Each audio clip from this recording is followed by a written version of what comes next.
So, are you an empath or is somebody that you know an empath? Today, I'm going to take you through 4 required signs or traits to qualify as an empath. And then I'm going to take you through 4 signs of an empath who has not yet done boundary work, right? Because it is different.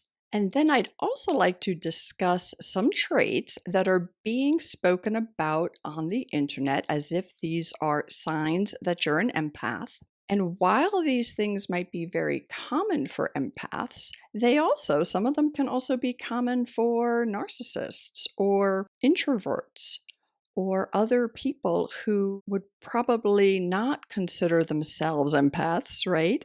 So there does seem to be a lot of confusion about this term. Anyway, sharing with you my perspective of having been a psychotherapist for 20 years, worked with lots and lots and lots of people. And if you have questions or comments as you're going through this video, please do jot them in the comments below. I love to read them. I respond when I can. And if you end up liking this video, please do give it a like. Thanks. So let's start with the 4 key signs that you are an empath.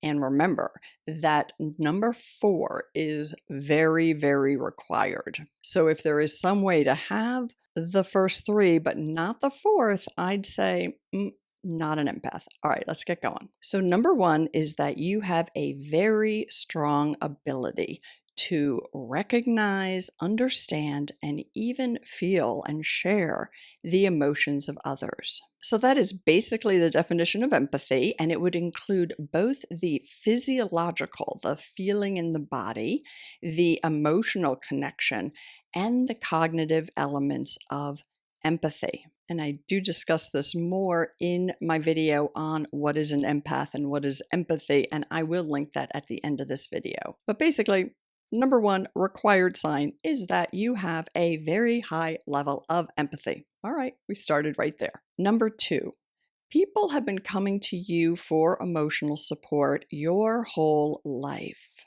More than what you observe with other people, you feel like you end up being sort of the therapist to your friends or your family, the life coach, the support giver, and people come to you for support. Number 3 is that you have a very high level of intuition about what other people are feeling. So I differentiate this from the first one I stated because in the first one, if somebody is sharing their emotions and letting you know what they are, right, and you really relate and you're connected, right, that's empathy. This third one is really that somebody could be saying, no, I'm fine, and you know they are struggling. You can sort of see under the surface in a way that other people don't seem to be able to do. And maybe also in a way where you know other people don't do that for you, but you know that you sort of can do this and you are often right. Like nobody is 100% right. But if you pick up that somebody's actually sad or in grief or angry and they're hiding it, you can tell. So those are 3 of the required signs.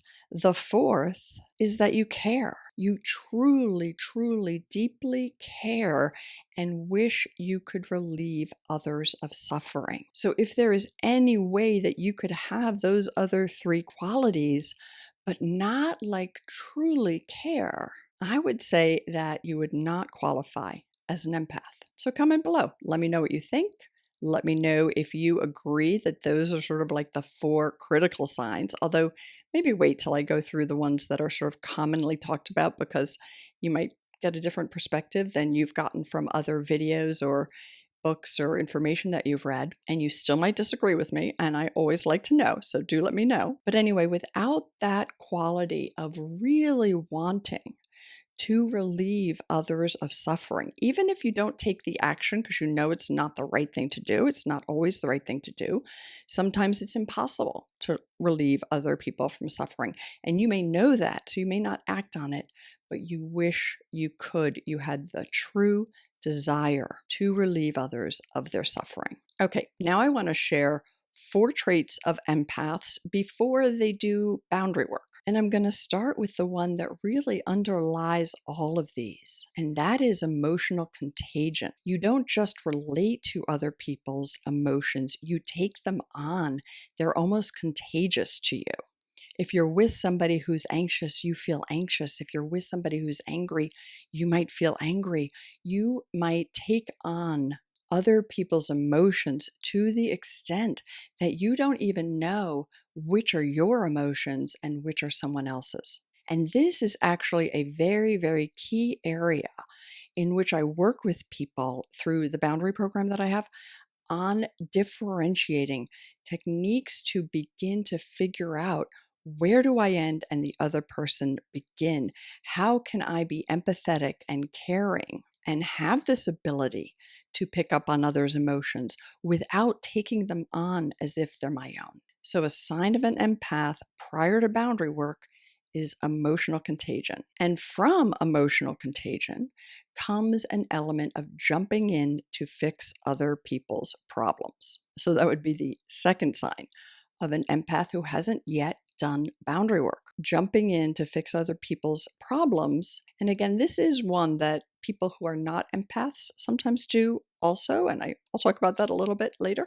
But the term codependent is often used for somebody who takes on another person's problems as if it's their own and spends a lot of time trying to fix them, even though they really can't. But that likelihood that you jump in to fix other people's problems, that could also be a sign. The third sign of somebody who's an empath but hasn't yet done boundary work is that they might ignore their own problems, focusing on the other person's. So again, related, right? But it's a little bit different because it doesn't mean you necessarily jump in to do it, but you ignore your own to spend a lot of time worrying about the other person's, whether you do something about it or not.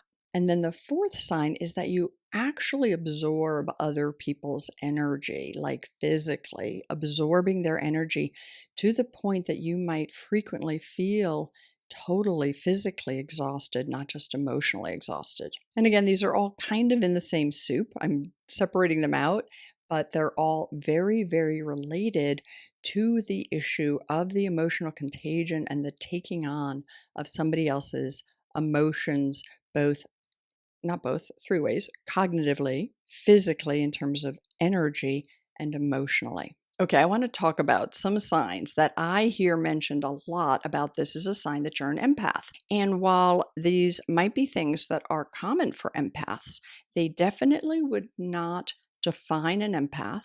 And there are many different types of people who might share these signs. So let's talk about these. There are 8 of them. I'm going to go through them quickly. So, number one is that you need time alone to recharge. Okay, so this is basically one of the defining elements of an introvert, and some introverts might be highly empathetic, right? But it is a different thing than being an empath. And as I go through this, I'm not like categorizing like, oh, introverts aren't empathetic, because I'm not saying that in any way.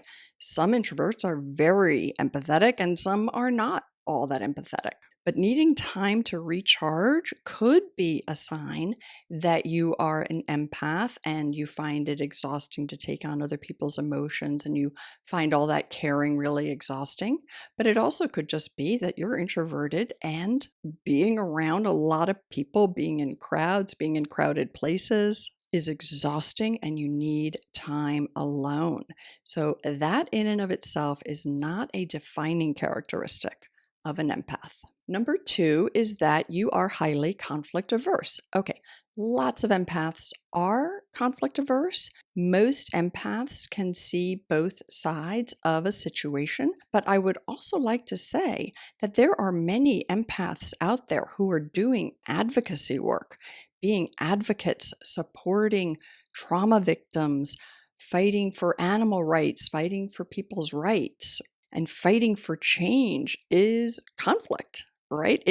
Conflict is inherent in it. So being conflict averse is not required for being an empath, and nor are you necessarily an empath if you are conflict averse. A lot of people are conflict averse. People who tend to have a flight reaction, sort of the automatic reaction of flight instead of fight or freeze, right?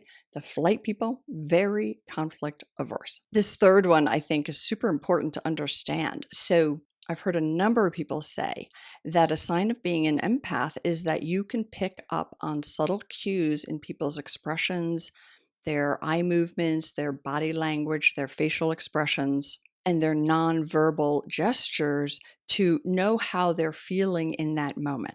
Now, I do think this goes with what I said earlier about being intuitive and really understanding people's emotions, right? So it can go with that. But honestly, like government forces, I know in the US and I believe elsewhere as well, they do specialized trainings for people of how to pick up on all these cues and not necessarily for incredibly empathetic means, right? So here's also an area where sometimes somebody who has narcissistic personality disorder can be incredibly skilled at picking up on the slightest movement of somebody's face or what might indicate what that person is feeling, and then they do it to exploit the person. Sometimes people can really pick up if somebody's lying, and who better to do that than somebody who lies, right? So the fact that you can pick up on other people's facial expressions, nonverbal gestures to get a sense of what they're thinking and feeling does not qualify you as an empath, even though it is common for empaths. Okay, hope that makes sense. The fourth trait that I see mentioned a lot as being a sign of being an empath is that you are not good at boundaries, that you do too much for other people, you have a hard time saying no, you emotionally caretake other people, right? So, yeah, lots of empaths have those boundary problems, right? They're connected to that thing we talked about where we take on other people's emotions, right? But lots of people have boundary problems. Lots and lots of people have boundary problems. So while it's common for empaths, it's also common for a lot of people who would not consider themselves or probably qualify as an empath. And then there are those empaths who have done their boundary work and now have good boundaries. And I highly recommend that if you're an empath, you can improve your enjoyment of life while remaining connected to other people through boundary work. The fifth one I see often is that you dislike crowded spaces. Now, you might dislike crowded spaces as an empath because you do pick up on all the energy of other people. But there's a lot of other people who don't like crowded spaces. That might include the introverts, might also include anybody who has a panic disorder. It may also just include people who don't really like crowded spaces, right? I think there's a lot of people in the world who don't like crowded spaces. All right, number 6. I've seen and heard people say that if you feel like you don't fit in, you might be an empath. Okay, that could be true. There's a lot of people in the world who feel like they don't fit in. In fact, I think I often meet more people who feel like they don't fit in than people who do feel like they fit in. So again, a very common trait that would not be a defining sign. Number 7, you love animals. Okay, I do think that when you have empathy towards animals 100%. But that does not necessarily mean that you surround yourself with them, that you would be what somebody else calls an animal lover. And then the other thing to be really careful about here is that animals, particularly dogs, give back a lot of admiration, right? Dogs just love you. If you're their owner, they could not be more excited. All you have to do is walk into the room and they are thrilled. Well, what kind of people love that sort of feedback? Narcissists, okay? So again, I'm not saying that everybody who loves animals, definitely not saying that people who love dogs are narcissists. Some are. Some are empaths. Others are just kind of like normal people who enjoy dogs. Okay. So, again, not a defining characteristic. So, this last one is really interesting to me because it's very commonly stated that empaths might feel too overwhelmed by too much closeness and intimacy. And I actually don't think that that's true. So, again, an empath who hasn't yet worked on boundaries might feel overwhelmed by other people's emotions. But most empaths really value intimacy, really value closeness. They're on the sort of front lines of understanding emotion. They view the world through an emotional lens, and I don't mean that in a negative way. I don't mean that in terms of like it doesn't bring in the cognition, but that the emotions are really, and this is true for all of us, we just don't always realize it, but our emotions are really the core of what makes life worth living, right? And in a lot of my material, if you've seen a lot of my videos, you'll know that I talk like emotions give us enormous information. I have a series on shorts of emotional intelligence, but our emotions communicate to us incredibly important information. If we try to make decisions without our emotions, we are not going to make good decisions. And it is different to say that you make decisions with emotions and that you put emotional feelings front and center in your relationship or in your choices.